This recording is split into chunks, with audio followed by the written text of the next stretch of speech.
guess we're ready to start this session. If you want to take a seat, I'm going to use the mic just to get you in place. Ken? And if I don't need this mic, I'm going to set it down. So if you can't hear me when I set it down, will you raise your hand or holler at me?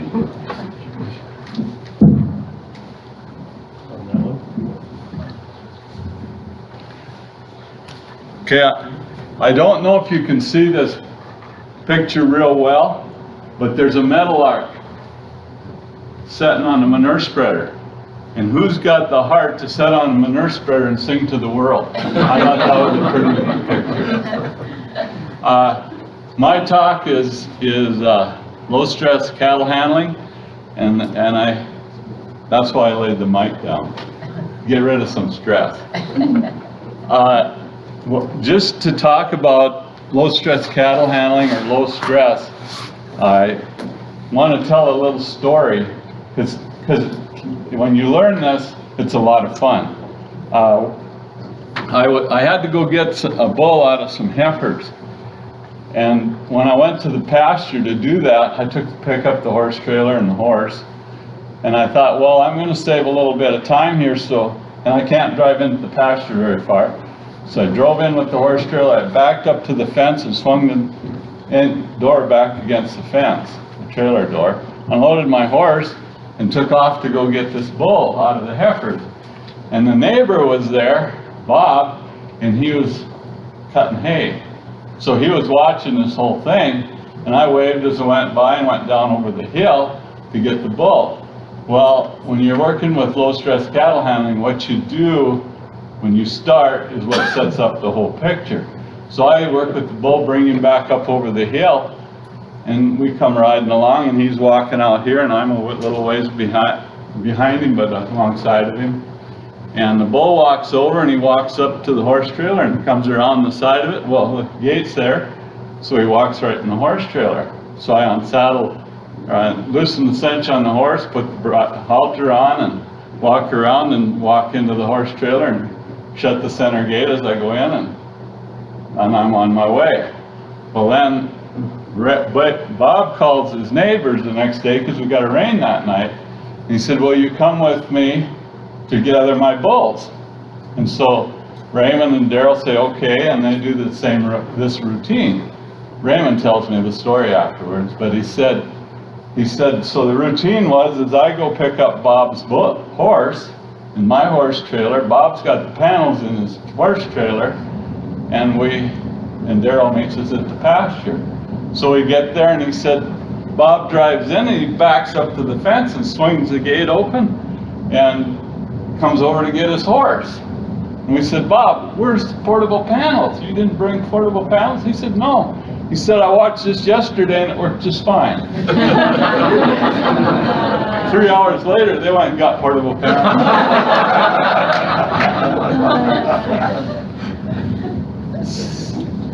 So starting out with when I went through under Bud Williams and learning low stress cattle handling, I had to unlearn a lot of things.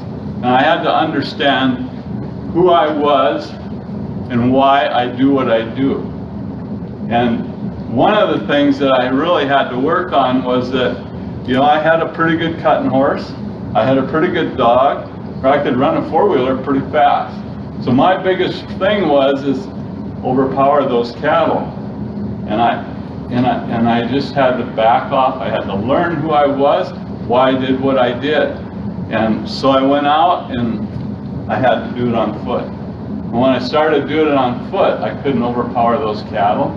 I mean, that was my personality that had to do with that, and probably my upbringing and whatever. But I realized that if I did that, if I walked out there, I was more alert and I responded to those cattle. So I think one of the number one things is know who you are and try and figure that out. And then why do I do what I do? And then the other big thing is, am I willing to take the time to change? I need to change. I need to change what I'm going to do. I can see the big picture. I can see the advantage of it. I need to change. And then I had to be open-minded. And a little story about open-minded. I was taking that class with Bud, and he said, I don't go to people's ranches anymore to work with them, because he said, when I start showing them how to do it, they get mad because it's always been their way. So he said, I just tick people off, so I quit. And so in the break, I walked up to Bud and I said, I think I could be open-minded if you wanted to come to my ranch and work with my cattle and help me learn this. And he said to me, he says, if you were open-minded, you wouldn't even have to be here. That was a good point. That made me think a lot. That's why I got open-minded up here. Whoops. Well, I don't know how to run this. One on the right, John. There we go. Okay, I'll back up a little bit. Oh. I'm really going the wrong way. So one on the right will take you forward, and one on the left will take you back. Are we going back? Yeah, there we are. Thanks. Okay, the other one is, are you a pilgrim or a tourist? To look at that, I'll take the tourist part of it first. If you go with somebody on a bus trip and you notice how certain people act and others act differently, and that somebody that is a tourist wants to have the bus there on time, it better be clean. When are we stopping for dinner? And I thought this look would be more interesting to see this. I'm disappointed here. And you get a pilgrim, and a pilgrim's walking through life, and he's enjoying the scenery, he's enjoying the bus ride, he's enjoying the people he's with, and he just is enjoying life. And I think that's one of the big things is in all of working with cattle, is to stop and enjoy what they're doing and enjoy life. And that I think will really help you to get a better handle on working with livestock. And then the other thing is, and this was Bert Teicher, he writes in the Beef magazine and some of these, and we got to visiting once, and he said, be a seeker of truth. Everything you do, is this truthful? Is it good? Will it improve things? What will it do? And I found that being a seeker of truth is life-changing. I think that has a lot to do with it. But low-stress cattle handling, it teaches livestock to handle pressure. It's easier to move and work them. You've got healthier animals. You improve performance. You reduce animal health costs. Those are the advantage of it. Now, the natural instinct of a cow is, we'll talk about a cow though, and we'll go back to us, but want to see what's pressuring them. They want to move in a direction they are heading. They want to follow other animals, want to go back and around us. They want to go back the same way they came. Human instinct, that's us, is not seeing the cause and the effect of our action. When we make a move, we need to understand and see that cause or what it affected.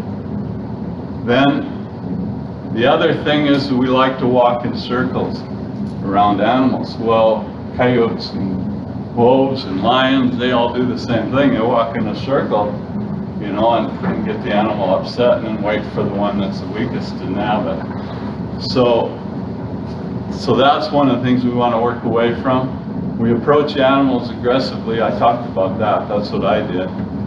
And excessive pressure causes animals to turn and face you. When they're in a bad situation and they're trying to figure out how to get through it, and you pressure them, they turn and face and they want to get by you. So that's some of our instincts that we have to work at changing. Okay, proper pressure and release. And I guess this is one that if we don't get any further than this, I think is the most important thing in working with livestock, is to be able to put the right amount of pressure on, and every animal is going to take different pressure than another one. And you have to make the first move. When you step into that animal, when you step in and you watch what she does, and if you just walk towards her, and when she moves, you stop, because you're asking her to move. Now, okay, let's say that the corral gate is over here, a quarter of a mile away. And then there's a cow out here that I want to put in that corral, and she's standing in the middle of a bunch of cows. Okay, I'll walk towards that cow. Don't worry about the rest of them. Walk towards that cow, and I'll probably ask her to go that way. And when I ask her to go that way, and I step up there, she makes a move, and I stop, totally stop, and I'm saying, thank you. I'm not going to push you anymore as long as you move. Well then she'll walk a ways and probably stop, and I'll walk up and do that again, and ask her to move again, and she moves. So I thanked her for doing that, but I'm probably going the opposite way of the corral. Then I'll walk around to the other side, and let's try going this way. And you've already set the stage for that cow to start moving. And you go that way, and you ask her again, and she goes that way. And so then you just walk along with her, and you're headed for the corral. Okay, you get started for that corral, and all of a sudden she said, no, wait a minute, I'm going back there. I want to go back there because that's where all my buddies are. Okay, I'll try and step up and stop her and say, no, I'm asking you to go this way. Well, some of them, they just kick up their heels and they go around you. And as slow as I am anymore, they beat me. There's no way. So you let them go. Just let them go. But I'd like to bring up, I'd like to bring somebody up here to just prove how a cow responds to what your actions are. Anthony? You know, I'm a big cow. this guy sits on a board with me, another board. So if I can humiliate him here, he's easier to get along with when we go to the board. Thanks for coming up. Appreciate it. But I'm gonna, here's one of the things with cows, and I'm gonna ask you how you feel about this. Okay, you just stand there. You know, this is to point out, is that kind of uncomfortable? Okay. Thanks for playing. If I didn't know you, I might have kicked you. But anyway, that's what a cow doesn't like. And but she likes to do that to you. She'll run around you all day long. Okay, now I'm going to let you walk that way. Okay. Can you tell him that? Okay, thanks a lot. That is uncomfortable. Thanks for coming up. Okay, my point is with this is that, okay, that cow has turned and went back. So I'm going to go back in the herd and I'll ask her to come again. And most likely because of what she got by with, she's not going to come back. So what does she feel uncomfortable with is that it's just like Anthony said, I'm walking right behind her and I'm going to take her that way. And I'm going to take her that way so she decides to turn, and I'm going to stay that way right behind her till she turns and starts going back towards that gate in the corral. And most of the time, in every animal, I mean, I might be from here to Christy back there, away from her, or I might be right behind her. I mean, it depends on the personality of the cow, and you find that out when you make that first move. But as you do that, you put that pressure on, and the more you, if you have to increase it, and pretty soon she'll turn. You might have to do it a couple times, but she'll turn around and go back, and you can take her right back to the corral. And it works. And I have a struggle with that sometimes. This spring, I had a cow lose a calf. And when you're doing this, you build up trust. Those cattle learn to trust you.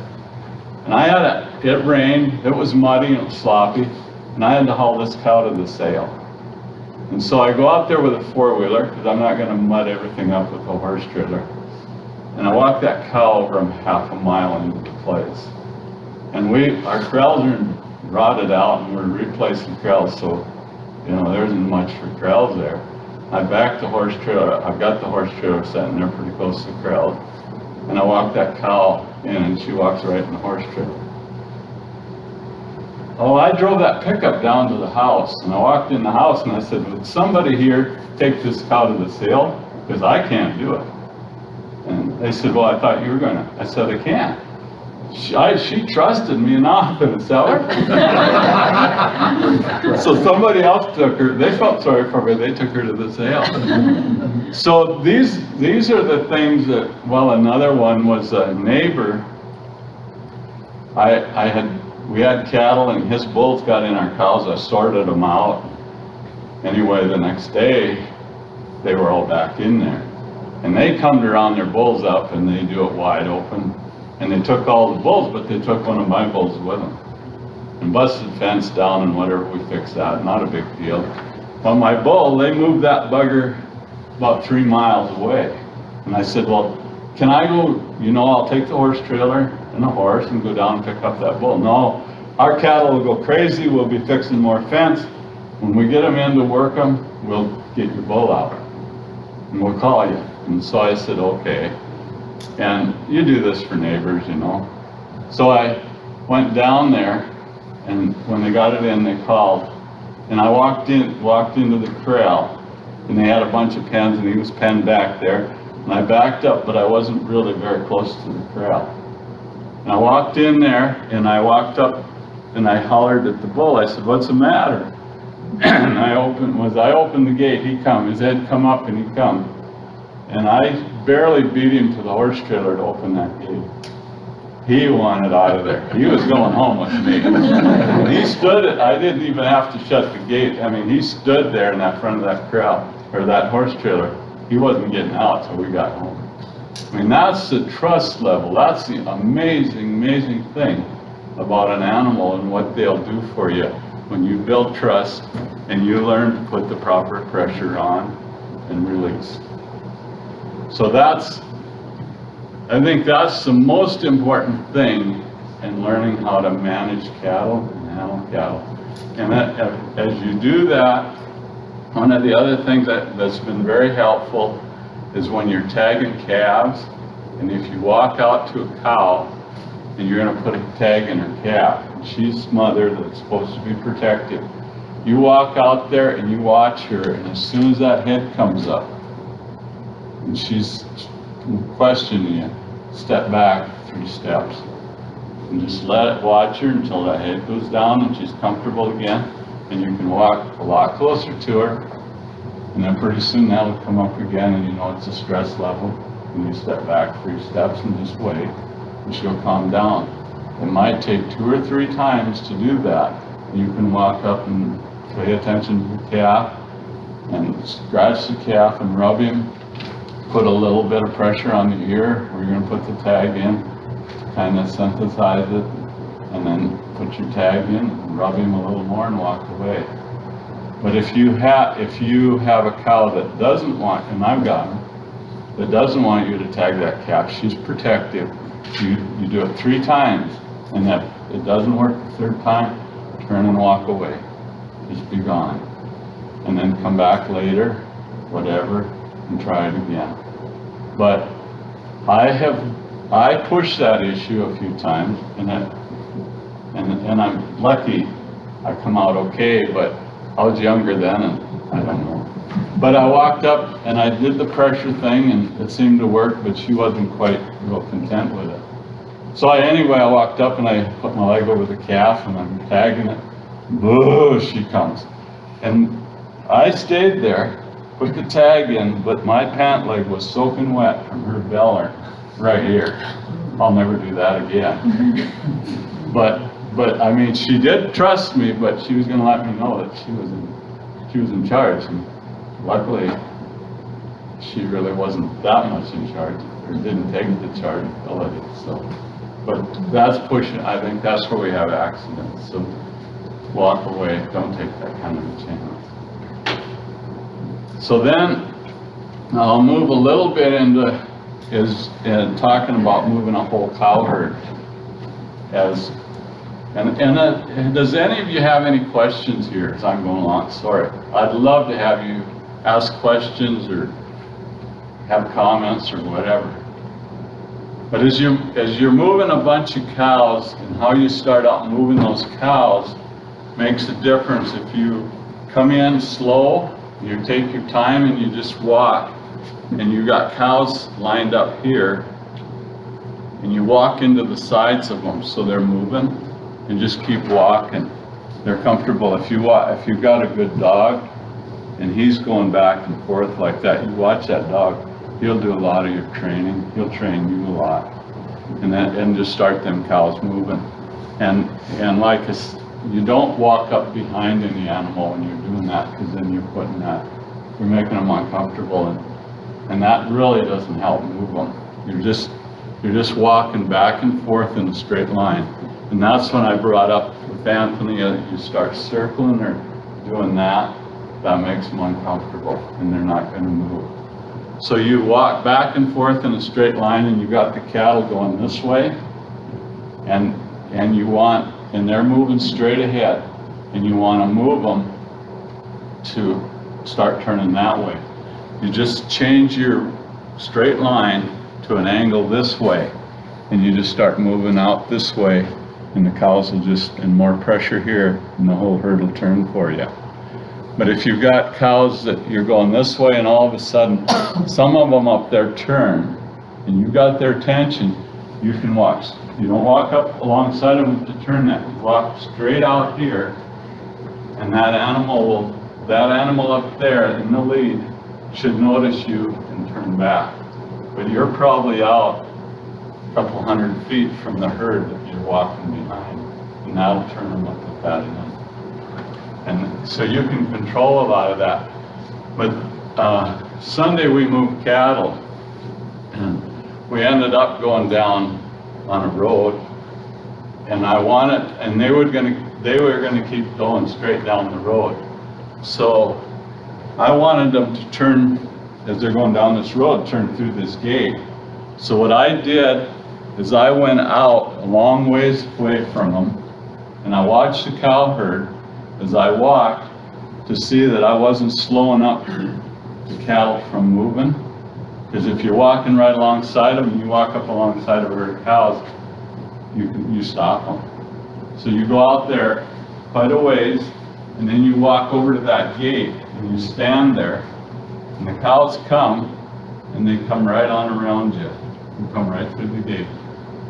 And it works every time. It just really works neat. It's kind of the same as the bud box concept. So those are some of the things I think that really help you to work cattle and move them without a lot of stress, taking stress off. Are there questions or? Okay. And a lot of what I talked about was communications. And then you got to have a good attitude when you go out there. Man, when I'm ticked off and mad at something else, and I come out there and start working cattle, they know what. It's a whole different. You might as well go home and come back tomorrow and shape up your attitude. It just works a lot better.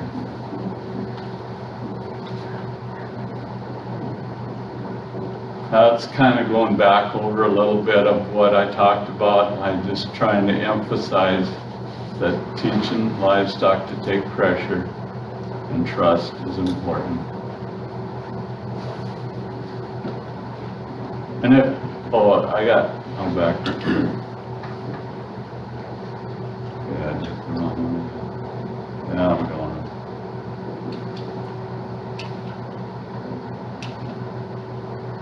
Okay, one of the things is learn to back up. I think that was one of the things that I found if you're working with a horse, is learn to have that horse be able to back up for you. That really makes a difference. And after, I guess I talked about walking all the time. Well, I've gotten really slow now, so. But after you learn how to do it, You can take a four-wheeler, you can take a saddle horse, it works. I mean, you got to get the concept, and when you get it, the cows, they get it pretty quickly. It's amazing how much slower I am to learn than a cow, you know. Don't seem right, really. So body position, body language, yeah.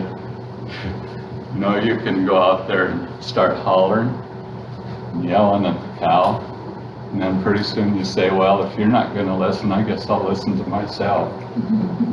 So that's a lot of patience. An animal's never wrong. Kind of like the customer's never wrong. Okay, here's a bud box. See how that is going through, in, out, and then they circle, and then that panel is shut there, and it goes right up through.